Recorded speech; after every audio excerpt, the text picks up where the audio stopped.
बच्चों, व्यावसायिक वातावरण के अंग अर्थात कंपोनेंट्स ऑफ बिजनेस एनवायरनमेंट। अब हम जानते हैं कि कौन कौन से कंपोनेंट्स हैं जो बिजनेस के एनवायरनमेंट को इफेक्ट करती हैं। पहला है आंतरिक वातावरण। इसको हम दो भागों में बांट सकते हैं, जैसे कि आप स्क्रीन पे देख रहे हैं, आंतरिक एनवायरनमेंट और बाह्य एनवायरनमेंट या बाह्य वातावरण।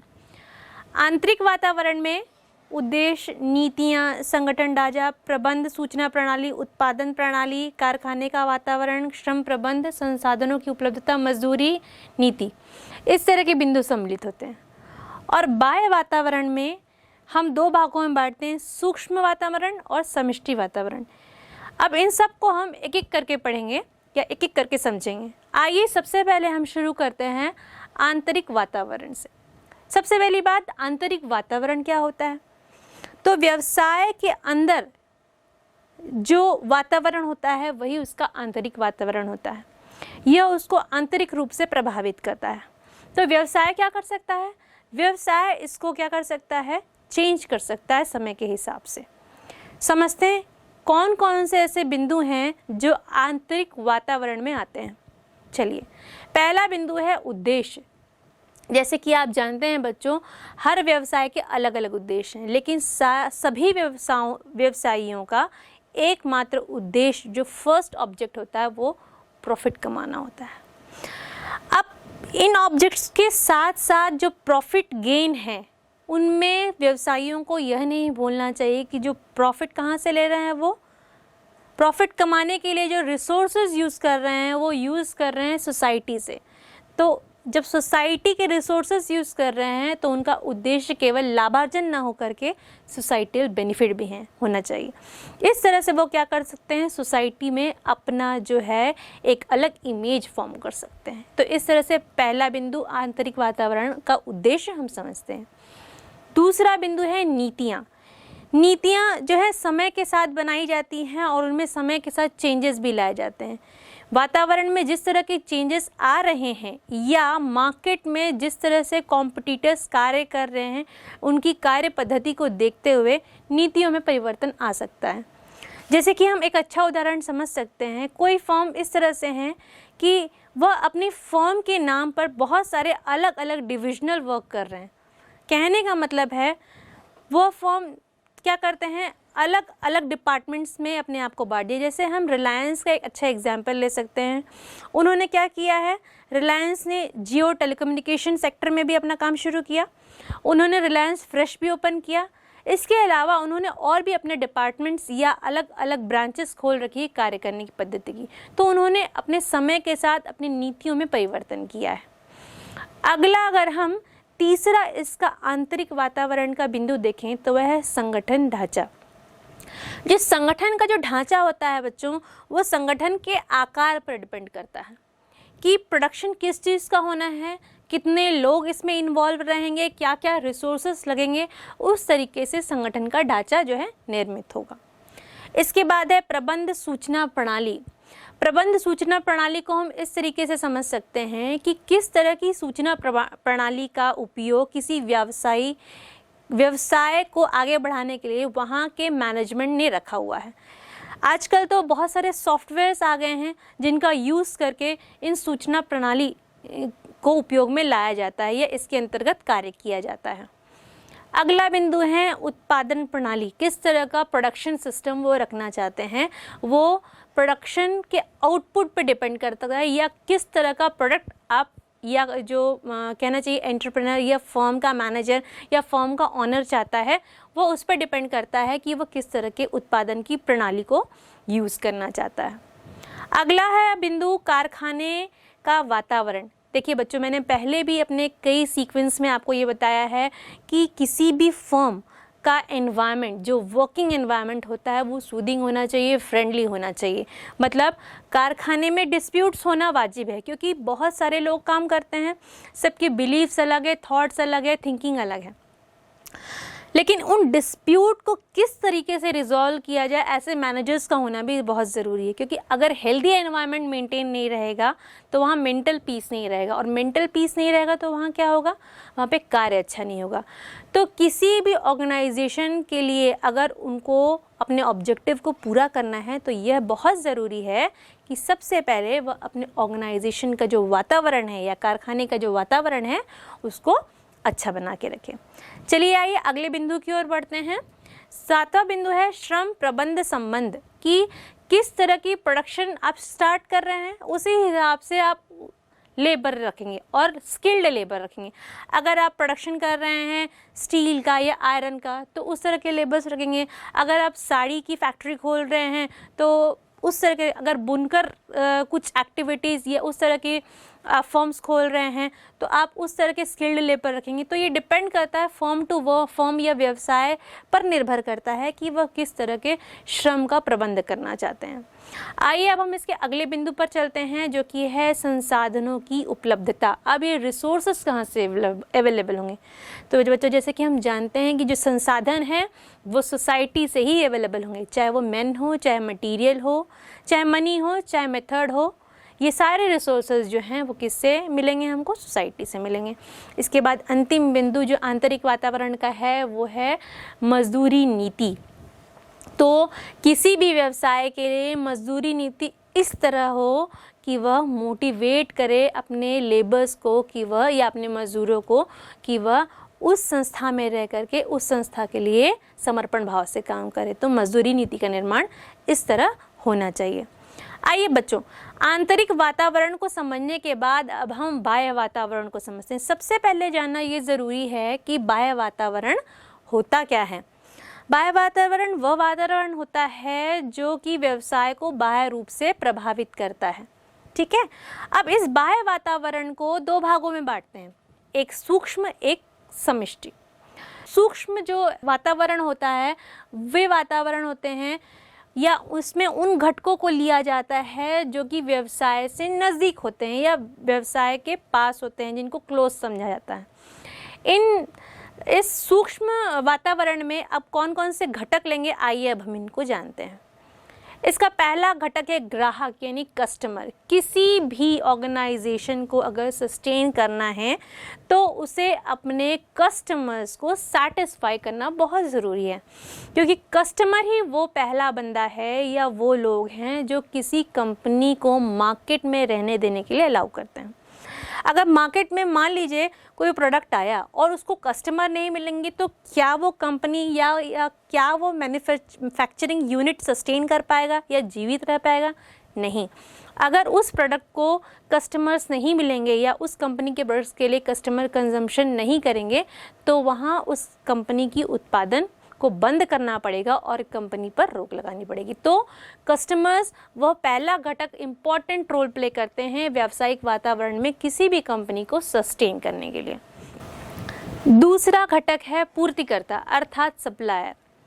ये वे लोग हैं जो कि फर्म को लेबर्स देते हैं, रॉ मटेरियल्स देते हैं और भी रिसोर्सेज देते हैं जो कि किसी फर्म को चलाने के लिए ज़रूरी है। अगर ये लोग अपने रिसोर्सेज देना बंद कर दे तो किन्हीं कारणों से क्या होगा, कंपनीज को नुकसान होगा। कंपनीज क्या करेंगी, दूसरे सप्लायर्स के पास जाएंगी। हो सकता है उनको सप्लायर मिल भी जाए, लेकिन क्या उनको वैसे सप्लायर्स मिलेंगे जैसे पहले थे? अर्थात हो सकता है जो पहले सप्लायर था वो उनको कम रेट में चीज़ें ला के दे रहा था या उसके लिए कम कॉस्ट दे रहा था, लेकिन जैसे ही दूसरे सप्लायर को ये बात पता चलेगी तो वो क्या करेगा, अपना कॉस्ट बढ़ा दे, क्योंकि वहाँ पे वो भी प्रॉफिट चाहेगा। इसीलिए जो पूर्ति करता है या सप्लायर है ये सूक्ष्म वातावरण का दूसरा घटक है, इम्पॉर्टेंट रोल प्ले करता है किसी भी वातावरण में, व्यवसायी वातावरण में व्यवसाय को सस्टेन करने के लिए। तीसरा है प्रतियोगी। ये सूक्ष्म वातावरण का तीसरा घटक है। प्रतियोगी यानी कॉम्पिटिटर्स, ये बहुत इंपॉर्टेंट रोल प्ले करते हैं बच्चों, क्योंकि क्या होता है मार्केट में जब कॉम्पिटिटर्स रहते हैं तो क्या होता है, फर्म्स चाहती हैं कि वो किसी न किसी तरह सस्टेन करे। हम छोटा सा एग्जांपल ले सकते हैं, जब हम किसी क्लास में जाते हैं और स्टूडेंट्स, आप जैसे स्टूडेंट हैं, आप अपनी क्लास में पढ़ते हैं, आप बच्चों के बीच में ही कैसी कंपटीशन रहती है, वो ज़्यादा नंबर लाया है, मुझे लाना है, उसे वो सम अच्छे से आता है, मुझे उससे अच्छा करना है। तो सेम कंपटीशन क्या होता है, बिजनेस में भी होता है। बिजनेस में कैसे होता है, अपने ब्रांड की इमेज बनाना या मार्केट शेयर्स बढ़ाना। मार्केट शेयर कैसे बढ़ेंगे, जब प्रोडक्ट या सर्विस ज़्यादा से ज़्यादा कंज्यूम होगी, ज़्यादा से ज़्यादा कस्टमर्स उसको यूज़ करेंगे, तो इस तरीके से क्या होगा, मार्केट में वो ब्रांड बनेगा, वो स्पेसिफिक फॉर्म और अपना इमेज बनाएगा। तो इस तरीके से कॉम्पिटिटर्स बहुत हेल्प करते हैं। इन केस मान लीजिए कंपटीशन ही ना हो तो चेंजेस ही नहीं आएंगी प्रोडक्ट्स में, कोई इनोवेशन ही नहीं होगा, तो क्या होगा, इससे क्या होगा, हानि ही होगी। अभी क्या है, चेंजेस आते हैं, टेक्नोलॉजी चेंज हुई, ट्रेंड चेंज हुआ, तो जो कंज्यूमर्स हैं उनको नई नई चीज़ें मिलने लगी हैं या नई नई चीज़ों को वो समझने लगे हैं। तो समाज में इससे क्या होता है, समाज में नवीनता आती है। तो कॉम्पिटिटर्स जो हैं, यह तीसरा घटक बहुत इम्पोर्टेंट रोल प्ले करते हैं व्यावसायिक वातावरण में। जो चौथा है घटक है वो है जनता।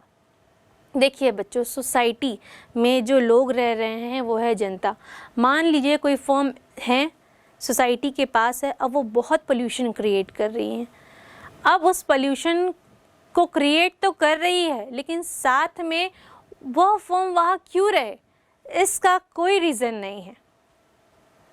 क्यों रीज़न नहीं है, ना वो पास के लोगों को एम्प्लॉयमेंट दे रही है, साथ ही एम्प्लॉयमेंट तो दे ही नहीं रही, ऊपर से बहुत ही ज़्यादा क्या कर रही है, पोल्यूशन कर रही है। इस केस में क्या होगा, वहाँ की जो जनता होगी वो उनके अगेंस्ट हो जाएगी और उस फर्म को रोकना चाहेगी। तो इस तरह से है जनता क्या रोल प्ले करती है किसी व्यवसाय को वहाँ चलने देने में, हम समझ सकते हैं। जो अगला अंतिम बिंदु है वो है विपणन मध्यस्थ, यानी जो मीडिएटर्स होते हैं बीच में वो। अब ये किस तरह रोल प्ले करते हैं, जो ब्रांड्स हैं वो खुद अपना प्रोडक्ट तो नहीं बेच सकते, उनको पूरे ऑल ओवर कंट्री या पूरे विश्व में अगर अपनी वस्तुओं को या अपने सर्विसेज को सेल करना है तो उनके लिए उनको मीडिएटर्स लगेंगे। अब हम इतने बड़े लेवल पे ना समझ के एक छोटे लेवल पे समझें, तो अगर किसी कंपनी को अपने प्रोडक्ट को स्पेसिफिक एरिया में बेचना है तो वो वहाँ तक खुद तो नहीं पहुँच पाएगी, क्योंकि वो वहाँ की जोग्राफिकल सिचुएशन नहीं जानती, वो वहाँ के लोगों को नहीं जानती कि वहाँ की नीड क्या है। तो वो वहाँ क्या करेगी, मीडिएटर्स हायर करेगी, जो कि उस कंपनी के प्रोडक्ट्स का प्रमोशन भी करेंगे और उनको सेल करने में हेल्प भी करेंगे, चाहे वो उनका शोरूम ओपन करा दे या किसी भी विधि से उस कंपनी के प्रोडक्ट्स को सेल करेंगे। मान लीजिए मीडिएटर्स क्या करते हैं, अपना हाथ पीछे खींच लेते हैं या इस काम को करने से मना कर देते हैं, तो क्या स्थितियाँ उत्पन्न होंगी, उस कंपनी का वहाँ पर बिजनेस करना इम्पॉसिबल हो जाएगा। तो बच्चों, इस तरीके से हमने बाह्य वातावरण के पहले अंग यानी सूक्ष्म वातावरण को समझा और उनके घटकों को समझा। आइए अब हम समष्टि वातावरण या माइक्रो एनवायरनमेंट को समझते हैं, लेकिन उससे पहले मैं आपको एक बात बताना चाहूँगी। जो व्यावसायिक वातावरण के अंग हम देख रहे थे उसमें हमने आंतरिक वातावरण और बाह्य वातावरण में सूक्ष्म वातावरण का अध्ययन किया अभी तक। तो जैसे कि मैंने पहले ही बताया आपको कि जो आंतरिक वातावरण होता है उसमें जो घटक आते हैं वो क्या होते हैं, वो इंटरनल फैक्टर्स होते हैं किसी भी व्यवसाय के, जिसको कुछ समय में उन फैक्टर्स को हम इफ़ेक्ट कर सकते हैं या उन फैक्टर्स को चेंज कर सकते हैं अपने अनुसार। और बाह्य वातावरण में जो सूक्ष्म वातावरण होता है यानी माइक्रो एनवायरनमेंट, उसमें क्या होता है, उनमें उन फैक्टर्स को लेते हैं जिसको कि क्या हो सकते हैं, जो कि व्यवसाय के नज़दीक होते हैं। ठीक है बच्चों, और इनको पूरी तरीके से तो नहीं ठीक किया सब, परंतु कुछ अल्पकाल के बाद इनसे कोप अप किया जा सकता है। तो बच्चों, हम इससे इस तरह भी समझ सकते हैं कि जो आंतरिक वातावरण है और सूक्ष्म वातावरण है, इनको हम जो व्यावसायिक वातावरण का इम्पॉर्टेंट पार्ट नहीं मान सकते, लेकिन जो समष्टि वातावरण है इनमें ऐसे घटक आते हैं जो कि दूर से ही प्रभावित करते हैं और इन पर जो है व्यवसाय का कोई कंट्रोल नहीं रहता। इसीलिए इनको क्या कहते हैं, या समष्टि वातावरण को क्या कहते हैं, व्यवसाय के आयाम या डायमेंशंस ऑफ बिजनेस एनवायरनमेंट। मैं आपको एक बात और बताना चाहूँगी कि ये इस चैप्टर का जो है एक मोस्ट इम्पॉर्टेंट क्वेश्चन है जो कि अक्सर एग्ज़ाम्स में पूछा जाता है कि आप डिटेल में डिस्क्राइब कीजिए कि व्यावसायिक वातावरण के आयाम कौन से हैं या वो कौन से घटक हैं जो व्यावसायिक वातावरण को प्रभावित करते हैं। तो अब जो हम डिस्कस करेंगे वही सेम डिस्कशन आपको उसमें बताना होगा। बच्चों आइए अब हम समष्टि वातावरण को डिटेल में समझते हैं। समष्टि वातावरण में जो पहला मैंने आपको बताया था आर्थिक वातावरण, जैसे कि आपने फिगर में पहले ही देखा है, इसको हम दो भाग में भी बांट सकते हैं, आर्थिक वातावरण और अनार्थिक वातावरण। अर्थात अनार्थिक वातावरण में वे सभी तत्व आ जाएंगे या वे सभी घटक आ जाएंगे, जैसे कि सामाजिक, तकनीकी, राजनीतिक, वैधानिक, ये सभी दूसरे घटक जो है वो अनार्थिक वातावरण में ले लिए जाते हैं। आइए अब सबसे पहले हम आर्थिक वातावरण को समझते हैं।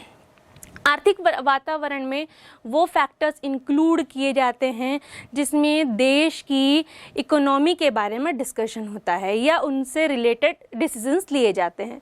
इसको क्या होता है, तीन भागों में बांटा जाता है, आर्थिक प्रणाली, आर्थिक नीतियाँ और आर्थिक दशाएं। इनको हम इंग्लिश में कहते हैं economic system, economic policies and economic conditions. अब सबसे पहले हम इकोनॉमिक सिस्टम को समझेंगे। इकोनॉमिक सिस्टम को जो है तीन भागों में बांटा गया है। पहला भाग है पूंजीवादी, दूसरा भाग है साम्यवादी और तीसरा भाग है मिश्रितवादी। पूंजीवादी होते हैं जो कि फ्री ट्रेड कर सकते हैं या फ्री बिजनेस कर सकते हैं। इन पर क्या होता है, गवर्नमेंट का कोई एकाधिकार नहीं होता, मतलब ये प्राइवेट सेक्टर्स काम करते हैं इसमें। और साम्यवादी, इसमें पूरी तरह गवर्नमेंट का कंट्रोल होता है, इसमें जो है प्राइवेट सेक्टर्स एंटर नहीं कर सकते। और जो तीसरा होता है मिश्रितवादी, इस तरह के वातावरण में क्या होता है, प्राइवेट सेक्टर्स भी आते हैं और गवर्नमेंट सेक्टर्स दोनों ही एक साथ अपना कार्य करते रहते हैं। तो ये हो गया इकोनॉमिक सिस्टम। इसके बाद हम आते हैं इकोनॉमिक पॉलिसीज़ की ओर। तो इकोनॉमिक पॉलिसीज़ क्या होती हैं, राजकोषीय नीति, मौद्रिक नीति, विदेश व्यापार नीति, डीमोनेटाइजेशन, इन्फ्लेशन रेट, जीएसटी, ये सब। अब बच्चों अगर आप जाने तो डीमोनेटाइजेशन क्या है, जो अभी अभी कुछ सालों पहले हुआ था, इसमें 500 और 1000 रुपये के नोट बंद कर दिए गए थे। क्यों? क्योंकि इससे कालाबाजारी बढ़ रही थी, लोगों के पास जो काला धन है वो इकट्ठा होता चला जा रहा था। तो देश को इस तरह की स्थितियों से निकालने के लिए डिमोनेटाइजेशन की पद्धति अपनाई गया, डीमोनेटाइजेशन जैसी नीति को अपनाया गया। उसके बाद इन्फ्लेशन रेट क्या होता है, इसमें क्या होता है, जो टैक्स बढ़ जाएगा जिससे कि प्रोडक्शन कॉस्ट बढ़ जाएगा, और जैसे ही प्रोडक्शन कॉस्ट बढ़ जाएगा प्रोडक्ट के रेट बढ़ जाएंगे, मतलब महंगाई बढ़ जाएगी। तो ये इसका दूसरा फैक्टर हम समझ सकते हैं। इसके बाद जैसे जीएसटी यानी गुड्स एंड सर्विस टैक्स, जो अभी अभी चालू हुआ है कि सभी टैक्सों, अन्य सभी टैक्सों को छोड़कर एक जीएसटी अप्लाई किया गया है। इसमें क्या हुआ कि इंडिविजुअल टैक्स पेयर बढ़ गए और टैक्स कम हो गया। तो बच्चों इस तरह से हम इकोनॉमिक पॉलिसीज़ के डिफरेंट जो फैक्टर्स हैं उनको जानते हैं। अब जो तीसरा फैक्टर है इसके जो इकोनॉमिक कंडीशंस, ये क्या है, इसमें कौन से घटक आते हैं, अर्थव्यवस्था कृषि प्रधान है, उद्योग प्रधान है या सेवा प्रधान है। इसके अलावा आर्थिक विकास का स्तर, पूंजी बाजार इत्यादि को सम्मिलित किया जाता है। तो बच्चों इस तरह से हमने जो है आर्थिक वातावरण को एक शॉर्ट फॉर्म में समझा है। डिटेल फॉर्म में आपकी बुक्स अवेलेबल है। दूसरा चीज़, इतना ही आपको आपके क्वेश्चंस के आंसर में देना है, क्योंकि ये जो आंसर है वो अपने आप में ही बहुत बड़ा आंसर है। नेक्स्ट फैक्टर की ओर चलते हैं जो कि अनार्थिक वातावरण है, जिसमें जो पहला फैक्टर है वो सामाजिक वातावरण है, उसकी तरफ। सामाजिक वातावरण क्या होते हैं, इसमें सारे वो फैक्टर्स इन्वॉल्व किए जाते हैं या इंक्लूड किए जाते हैं जो समाज को इफेक्ट करते हैं या जिसका प्रभाव समाज पे होता है। अब देखिए इसको तीन भागों में बांटा जाता है। पहला भाग है परंपराएं। हम जैसे कि आप जानते हैं कि जो हमारा देश है वो लोकतांत्रिक देश है, एक धर्मनिरपेक्ष देश है। मतलब यहाँ पे अलग अलग धर्म के बहुत सारे लोग रहते हैं। मतलब जब जातियाँ अलग है, धर्म अलग हैं, तो उनका ऑब्वियसली कल्चर भी अलग होगा, उनकी वैल्यूज़ भी अलग होंगी, उनके जो फेस्टिवल्स हैं वो भी अलग होंगे। अगर हम प्रदेश वाइज देखें तो महाराष्ट्र में कुछ स्पेशल फेस्टिवल मनाए जाते हैं और साउथ में कुछ अलग फेस्टिवल सब जगह सेम मनाए, लेकिन उनके कल्चर का जो प्रायोरिटी होता है वो चेंज हो जाता है। तो उस हिसाब से जैसे मान लीजिए दिवाली आती है, दिवाली तो हमारे पूरे देश में मनाई जाती है एक साथ। उस समय क्या होता है, लोग क्या करते हैं, ज़्यादा खरीदी करते हैं। उस समय आपने देखा है लोग इलेक्ट्रॉनिक आइटम्स खरीदते हैं या कुछ गोल्ड खरीदते हैं या चांदी का सामान खरीदते हैं। उस समय व्यवसाय में वृद्धि होता है। उसी तरह अगर गोवा में कार्निवल फेस्टिवल मनाया जाता है तो उस समय जो प्रोडक्ट्स रिक्वायर्ड रहते हैं वहाँ पे उन चीज़ों की बिक्री ज़्यादा होती है। अगर महाराष्ट्र में कुछ स्पेशल फेस्टिवल मनाया जा रहा है, मकर संक्रांति मनाई जा रही है, तो वहाँ पे उस समय जितनी चीज़ें रिक्वायर्ड है, वहाँ अगर बंगाल में दुर्गा पूजा स्पेशल नवरात्रि का त्यौहार है तो उससे रिलेटेड जितनी कमोडिटीज़ या प्रोडक्ट्स लगेंगी वो ज़्यादा सेल आउट होंगी। तो इस तरह से हम परंपराओं को समझ सकते हैं कि परंपराओं के बेसिस पे व्यवसाय कैसे बढ़ता है। नेक्स्ट आता है वैल्यूज़। देखिए, फ्रीडम, सामाजिक न्याय और समानता, इसमें 3 भाग होते हैं। हमारे देश में फ्रीडम है हर व्यक्ति को कि वो अपने हिसाब से परचेज़ कर सके, त्योहारों को मना सके, अपना जीवन आसानी से जी सके, कोई ऑब्लिगेशन या ऑब्जेक्शंस नहीं है। और अगर समानता की बात करें, प्रत्येक स्त्री और प्रत्येक पुरुष को सामाजिक तौर पर समानता का यह अधिकार है कि वह अपने हिसाब से जीवन को जी सके और उनको समानता का अधिकार देना भी चाहिए ताकि जो व्यावसायिक रूप से जो है देश उन्नति कर सके। इसके बाद अगर हम सामाजिक प्रवृत्तियाँ लें यानी सोशल ट्रेंड्स, बच्चों सोशल ट्रेंड्स में हम एक बहुत अच्छा उदाहरण ले सकते हैं फिटनेस का। आजकल देख रहे हैं, पहले तो ये प्रचलन नहीं था। पहले आम इंसान क्या करता था कि अपनी ज़रूरत का सामान इकट्ठा करता था, उसी तरह उसका भोजन भी इम्पॉर्टेंट पार्ट था।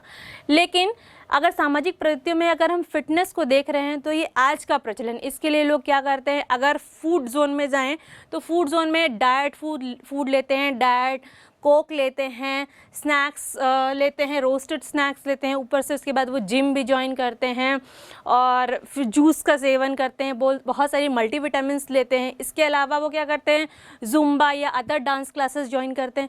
तो इस तरीके से क्या होता है, फिटनेस जो कि एक ट्रेंड बना है उसने क्या हुआ, अलग अलग व्यवसायों को क्या दिया, एक मार्ग दिया कि वो आगे बढ़ सके। जैसे कि खाद्य पदार्थ में डिफरेंट डिवीज़न क्रिएट हुआ, उसी तरह एक्सरसाइज, जो लोग पहले घर में योग करते थे, प्राणायाम करते थे, वहीं घर पर रह कर एक्सरसाइज करते थे, अब वो जिम जाने लग गए। उसके बाद लोगों ने क्या किया, डिफरेंट फॉर्म्स के एक्सरसाइजेस स्टार्ट कर दिए, उनके लिए वो जुम्बा क्लासेस जाने लगे। तो इस तरह से सोशल एनवायरनमेंट इन घटकों से इफ़ेक्ट होता है। उसके बाद आता है टेक्नोलॉजिकल एनवायरनमेंट। देखिए बच्चों, समय के साथ टेक्नोलॉजी में कितना डिफरेंस आया है आप बहुत छोटे छोटे उदाहरणों से समझ सकते हैं। जो पहले डिब्बा जैसे बंद होने वाला टीवी था वो अब किस में आ गया है, एलईडी में आ गया या स्मार्ट टीवीज़ में आ गए हैं। आप देख सकते हैं जो डेस्कटॉप आप यूज़ करते थे, कंप्यूटर यूज़ करते थे पुराना बड़ा वाला, अब वो क्या हो गया, एक छोटे से लैपटॉप या पॉमटॉप में यूज़ होने लग गया है। उसके अलावा आप देख सकते हैं कि जो रिस्ट वॉच आप यूज़ करते थे वो अब डिजिटल वॉच हो गई है। मतलब समय के साथ तकनीकी इतना चेंज हो चुके हैं कि सारी चीज़ें डिजिटलाइज हो चुकी हैं। अब डिजिटलाइज कैसे हो चुकी हैं, हम बहुत सारे चीज़ें यूज़ करते हैं, ई कॉमर्स यूज़ करते हैं, ई बुक्स यूज़ करते हैं। सबसे पहले अमेज़ॉन ने ई बुक्स लर्निंग के लिए आपको फैसिलिटी अवेलेबल कराई। फिर आप ऑनलाइन पेमेंट करते हैं गूगल पे के थ्रू, पेटीएम के थ्रू। उसके अलावा आप ऑनलाइन टिकट बुकिंग करते हैं, एयर बुकिंग भी करते हैं, ट्रेन की बुकिंग भी करते हैं, आजकल बस की बुकिंग भी होने लग गई है। उसके अलावा आप ऑनलाइन फूड डिलीवरी भी लेने लग गए हैं। पहले क्या करते थे, दुकान में जाते थे, बताते थे भैया इतना पैक कर दो, भैया पैक करता था और उसके बाद क्या घर लेके आते थे। अब क्या है, फ़ोन उठाना है, जिस शॉप से आपको मंगाना है वहाँ पर का एड्रेस डालना है, मैं आपको बता रही हूँ ज़ोमैटो और स्विगी ऐसे नई सर्विसेज स्टार्ट किए इन्होंने जो आपको फूड डिलीवर करता है। तो ये भी जो है एक टेक्निकल चेंज है जो व्यवसाय को बढ़ावा दे रही है। तो इस तरह से टेक्नोलॉजी का व्यवसाय पर क्या असर पड़ा है हमने समझा। अब इसके बाद आता है राजनीतिक वातावरण। देखिए बच्चों, इसमें हम ले सकते हैं देश में शांति एवं सुरक्षा, सरकार की विदेश नीति, देश के व्यापार को बढ़ावा देना। अब बच्चों कुछ केंद्र के सरकार द्वारा कुछ नीतियां बनाई गई हैं, उसके बारे में मैं आपको बताऊंगी। जैसे कि केंद्र सरकार द्वारा कश्मीर से धारा 370 हटाई गई, आप जानते हैं। अब वहाँ पे क्या होगा, जैसे ही धारा 370 हटाई गई, वहाँ पे इसी देश के दूसरे प्रांत के लोग जाकर के क्या करेंगे, व्यापार करेंगे, वहाँ नए कारखाने खोलेंगे। इससे क्या होगा, लोगों को रोज़गार मिलेगा। अब टूरिज़्म भी बढ़ेगा, वहाँ रोज़गार के साधन भी बढ़ गए, टूरिज़्म में से भी पैसा आ रहा है, मतलब कुल मिलाकर के देश की इकोनॉमी स्ट्रांग हो रही है। हम इस तरह से एक उदाहरण ले सकते हैं। दूसरा एक उदाहरण ले सकते हैं कि जो अटल बिहारी वाजपेयी जो टनल बना है, वो जो बना है मनाली से लेह के बीच में बना है, जिसका ओरिजिनल डिस्टेंस है 46 किलोमीटर्स। इनके बीच जो टनल बना है, उन्होंने उस टनल ने जो इस डिफरेंस को कम करके 9.2 किलोमीटर्स में कन्वर्ट कर दिया है। इससे आप देख रहे हैं समय की कितनी बचत होगी, और ये बचत जो होगी हमारे व्यवसाय में भी आगे बढ़ेगा। आइए अब इसके अगले जो घटक है उसकी ओर चलते हैं, जो कि है वैज्ञानिक वातावरण या लीगल एनवायरनमेंट। इनमें वो सारे होते हैं जो गवर्नमेंट के द्वारा रूल्स एंड रेगुलेशंस बनाए जाते हैं, उनको फॉलो करना बहुत ज़रूरी है, और उसी के बेसिस पे कोई भी बिजनेसमैन बिजनेस कर सकता है।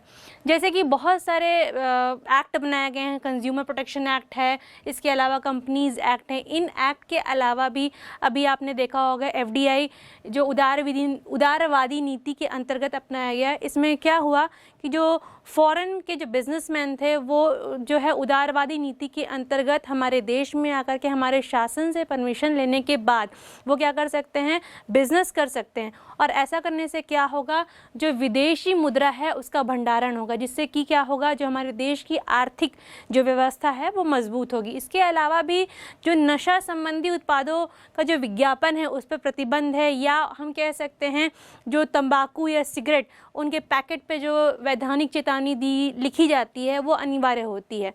तो बच्चों, हमने इस तरह से जो है डायमेंशंस को समझा या उसके समष्टि वातावरण को डिटेल में समझा।